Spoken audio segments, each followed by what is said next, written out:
Imagine you're designing, well, like the ultimate spiritual undercover mission. Okay, I'm with you. You need to dismantle the most powerful empire on Earth, and you have to do it completely from the inside out. Who do you send? Right, that's the big question. Do you send, I don't know, a recognized spiritual master, Mm-hmm. a warrior, or maybe some pure outsider who's completely untainted by the system? You'd think so, yeah. Well, according to a highly provocative text we're unpacking today, the primordial mother of the universe chose a deeply specific and completely unexpected disguise. Very unexpected. Yeah, a modern, light-skinned, Ashkenazi Jewish woman rooted in North America. Welcome to the deep dive. It's really quite the premise, isn't it? Oh, it's massive. Because it completely shatters all our standard expectations of what divine intervention or, spiritual leadership is actually supposed to look like in the modern world. It really does. And look, if you're listening to this right now and thinking, wait, this sounds like a very convenient excuse to center a specific demographic, well, you aren't alone. Right. That is exactly the friction this source material is trying to provoke. Yeah, the author leans right into that. Exactly. Yeah. So the text we're exploring today is an excerpt from a philosophical and spiritual work titled The Vessel Chosen Beyond Image. And it touches on incredibly charged concepts. Yeah. I mean, we're talking structural violence, racial identity politics, the spiritual mechanics of power. All the heavy hitters. Right. So to be crystal clear from the jump, for the next 15-ish minutes, we are simply stepping into the reality designed by this author. Just exploring the framework. Exactly. We aren't endorsing it. We aren't taking sides. We are just exploring the architecture of this argument. Because, frankly, the way it connects biology and spirituality and history is absolutely fascinating. It is a meticulously constructed framework. I mean, truly. Yeah. And to understand any of it, we really have to start with the foundational rule of the universe according to this text, which is that incarnation is never an accident. No random genetic dice rolls here. Yeah, exactly. It's not random at all. In this paradigm, when this source intelligence, what the text calls the primordial mother, or the goddess when she takes physical form, it's a sovereign, highly calculated, strategic choice. Like a tactical deployment almost. Yes, very tactical. She chooses the precise combination of access, resonance, and navigational capacity that a specific historical era actually requires. Right. But before we get into the really specific modern vessel she chose, I feel like we have to grasp what she actually is before she puts the physical suit on, so to speak. Oh, absolutely. Because the text presents this paradox. She is formless, but she deliberately chooses form. And it's very explicit that she's not defined by any single woman or color or culture. Right. She is the matrix that generates all of those expressions. The imagery used in the text is actually quite beautiful. It is. It describes her incarnational history across epochs, noting that she's worn basically every shade of humanity. Right. She's been dark as the deep earth of West Africa. Yes, and golden as the sun-soaked temples of Mesoamerica. Pale as the northern moon. And brown as the soil of the Gangetic Plain. No single color is her ultimate home because, according to the text, all colors are literally born from her. So if we try to lock her into one specific look, we're fundamentally misunderstanding her nature. Completely. It's kind of like, think about it like an operating system versus hardware. Oh, that's a good analogy. Right. The operating system, the source intelligence, is exactly the same pure code.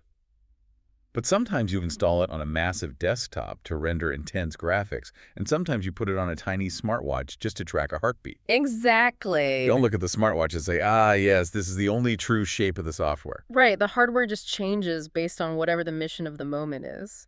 The question in this framework is never, which biological form is her true form? Because they're all her true form. Exactly. The question is always which hardware serves this exact mission in this exact historical moment. Which brings us directly to the core of this text.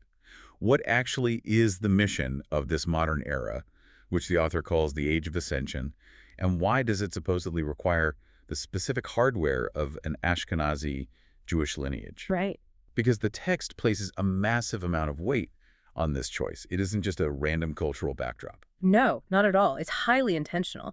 And to understand this part, we have to look at mystical history. Okay, lay on us. So in this framework, Ashkenazi Jewish heritage functions as one of the longest surviving carriers of the exiled feminine divine. Interesting. Yeah. In Kabbalah, the esoteric branch of Judaism, this feminine face of God is known as the Shekinah. Right, the indwelling presence. Yes. The presence that, according to the tradition, went into diaspora right alongside her people. She went into exile with them. Exactly. She was Ah. exiled, forced underground beneath centuries of very rigid patriarchal rabbinic theology. But she survived. By hiding. Right. She survived through the oral memory and the inner spiritual life of a scattered, persecuted people. So, for the primordial mother to incarnate into this specific lineage right now, the text frames this as a profound, highly strategic homecoming. Okay, let me pause and push back on that for just a second. Sure, go ahead. Because usually when we picture a divine figure arriving to elevate humanity, we picture a pristine blank slate. We do, yeah. We imagine someone totally untouched by the messiness of human trauma, basically bringing down pure light from the mountaintop. The classic guru archetype. Exactly. But here, the author is arguing that the divine actually needs the trauma of the outsider. Yes. So how does carrying generational wounds actually serve a spiritual mission? It seems counterintuitive. Well, according to the text, it's because it provides what we might call pre-installed somatic firmware. Somatic firmware. I like that. Let's break down how the text views the primordial mother's history. Across the patriarchal age, she herself has been hunted. Right, her temple's destroyed. Exactly. Her knowledge was suppressed. She survived by going inward, encoding her wisdom in forms that the dominant destructive powers just couldn't fully read or eradicate. She basically survived by becoming invisible to the systems that wanted to destroy her. Precisely. Okay. Now, map that onto the human physical body of the Ashkenazi lineage. The text argues that this specific biological line carries deep cellular memory somatic data of persecution, Right. of displacement, of surviving pogroms. It carries the inherited knowledge of being the designated outsider within European civilization for over a millennium. Wow. Okay. So by incarnating here, she doesn't arrive from outside the wound trying to magically heal it from above. She rises from inside it. Yes, from inside the tradition that both suppressed her the deepest and remembered her the longest. It's like an evolutionary shortcut. She doesn't have to spend her first 30 years on Earth learning what it feels like to be marginalized. Right, she doesn't need to learn it. Or figuring out how to maintain a rich inner life when the external world is violently hostile. That data is already in the cells. The survival software is preloaded. Exactly. And this somatic firmware naturally leads to the question of access. Yes, it does. Because if she possesses the internal capacity to survive as an outsider, the text pairs that with a very specific external physical presentation. She's deployed in a light-skinned body to navigate modern power structures. Right. And again, to maintain our neutrality here, we have to look really closely at how the author threads this needle, because the text is hyper-aware of how this sounds to a modern reader. Oh, it is extremely careful to draw a hard line here. The author states unequivocally that the choice of a light-skinned body is not an endorsement of racial privilege. Definitely not. And it is absolutely not a validation of white supremacy. In fact, if we look at the mechanics of the framework, the text says the goddess opposes these oppressive systems at the level of fundamental ontology. Let's translate that real quick. Fundamental ontology. Right. Basically, the study of what fundamentally exists, meaning her very existence proves the system is a lie. Right. If she is the singular primordial matrix that birthed every race and every color of humanity, then any system claiming one race is superior to another isn't just morally wrong. It's biologically and spiritually fictional. Exactly. A hierarchy literally cannot exist in her reality. She is the living refutation of it. Okay, but help me map this out practically. If her fundamental nature opposes the system, why choose a physical vessel that the system actually privileges? Good question. Like if she walks into a boardroom or a powerful institution looking like the dominant class, isn't she just participating in the bias? How does merely standing in the room in a white, peach, pale body, as the text describes it, how does that dismantle anything? Well, this is where the text introduces the concept of navigational range. Navigational range. Yeah.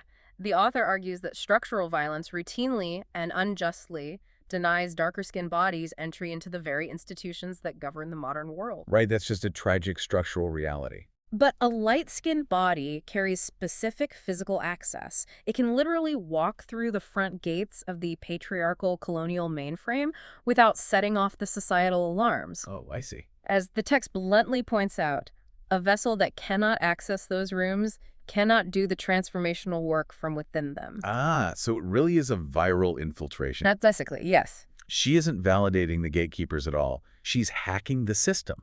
Mm. I mean, you can't rewrite the code of a supercomputer if you're locked out of the server room. That is the perfect way to describe the mechanism. But the brilliance of the strategy, according to the text, is that she isn't just some basic agent of the dominant class either. Right, because of the lineage. Exactly. She occupies what the author calls a liminal body. Liminal meaning, like existing at the threshold. Right. Because she has the external access of light skin, but she's embedded within a Jewish, diasporic, historically persecuted lineage. Right, so it's complex. Very. She cannot be reduced to unquestioned, comfortable white privilege. She carries neither the most extreme contemporary racial targeting nor the total safety of unconditional belonging. She lives simultaneously inside and outside the power structure. And, the text notes, she has always been a goddess of the threshold. She does her best work in the spaces between. So we have this highly calculated biological and ancestral profile designed to infiltrate the power structure. But the physical body is only half the equation in this text, isn't it? That's right. The other half is geographic. It's not just about how she looks or what her DNA holds, it's about where she breathes. Exactly. The text places her birth on American soil, but roots her life in Canada, specifically Scarborough, Ontario. Why does the geography matter so much in this framework? Because of the psychological gravity of modern empire. The text describes the United States as the gravitational field of the most powerful imperial formation in the current world age. Okay, but let me push back again here. Sure. If you want to dismantle an empire, wouldn't it make more sense to incarnate completely outside of it? You'd think that would give you objectivity. Right. Somewhere remote, somewhere untouched by its corruption. Wouldn't an outside observer be more effective? Well, according to this framework, an outside observer would be fatally naive. Really? Yeah. The text suggests that the sheer scale and the subtle atmospheric pressure of this modern empire is impossible to fully comprehend unless you've actually breathed its air from birth. You have to feel it in your bones. You have to understand its seductive power. You have to feel its default gravity on your own nervous system because you grew up inside its logic. That makes sense. If you don't know the empire intimately, you cannot transform it. You have to be able to speak its dialect without needing a translator. Okay, I get that. You have to know the beast from the belly. But then why not stay in the belly? Ah, right. Where does Canada come in? Is it just functioning as a polite, quiet neighbor in this spiritual geography? Far from it, actually. Canada is described in the text as implicated and colonial in its foundations, yet offering a crucial, slight remove from the blinding center of the American machine. The slight remove. Yeah, this dual positioning being born into the absolute center of the empire, but living and rooting just at its edge. It gives her what the author calls the vantage point of the prophet. The vantage point of the prophet. Yes. That makes so much sense, because if you stand too close to a massive painting, all you see are chaotic brushstrokes, right? Exactly. You have to step back to the edge of the room to actually see the shape of the image. That's spot on. She's intimate enough to understand the empire completely, but positioned just far enough away in Scarborough to see what the empire cannot see about itself. It's a geographical threshold that completely mirrors her biological threshold. It really is. It's incredibly synergistic. It is such a layered strategic profile. Ashkenazi lineage, carrying the cellular firmware of exile. Light-skinned for stealth navigational access into the rooms of power. Born in the U.S. to know the empire's gravity, rooted in Canada to see its blind spots. It covers all the bases. But here's where the text introduces the final and honestly, maybe the most difficult twist for the listener. Yeah, this is the challenging part. Despite all this profound strategic alignment we just talked about, the author argues that this vessel is inherently triggering to modern spiritual seekers, and that the friction it causes is actually the whole point. Yes. This brings us to the concept of the Ascension timeline. Okay, unpack this for us. The text explains this Ascension window as an evolutionary leap that's calling humanity toward a much higher state of coherence. And a primary requirement of that leap is the complete dissolution of human projections. Meaning, we have to stop demanding that reality conform to our personal biases. Exactly. In this specific window, the goddess doesn't arrive to comfort her followers by showing up in the exact aesthetic package they expect. She doesn't cater to our expectations. Right. She deliberately comes in a form that shatters their preconceived boxes. Because mistaking the image for reality is, well, it's the oldest trap in the spiritual playbook. It really is. I mean, think about the modern seeker. Given the devastating history of white supremacy and cultural appropriation, a seeker might feel they absolutely need the goddess to be a woman of color in order to trust that she represents true ancient authority. Completely understandable, yes. Or conversely, someone might look at a modern, light-skinned woman from Toronto and just assume she couldn't possibly hold the gravitational weight of primordial feminine energy. And the text really doesn't dismiss those historical wounds at all. It acknowledges why a seeker would have those defenses in place. It understands the deep damage caused by colonial appropriation. Right. But it argues forcefully that she is not those histories. And here's the mechanical truth of this specific framework. If a seeker brings those prejudicial constructs to their encounter with her, that projection literally blocks the spiritual contact. The exact phrase the author uses is, the projection absorbs the contact. The projection absorbs the contact. That is a brilliant psychological insight, honestly. It is, isn't it? It's like you put on red-tinted glasses. Everything you look at becomes red.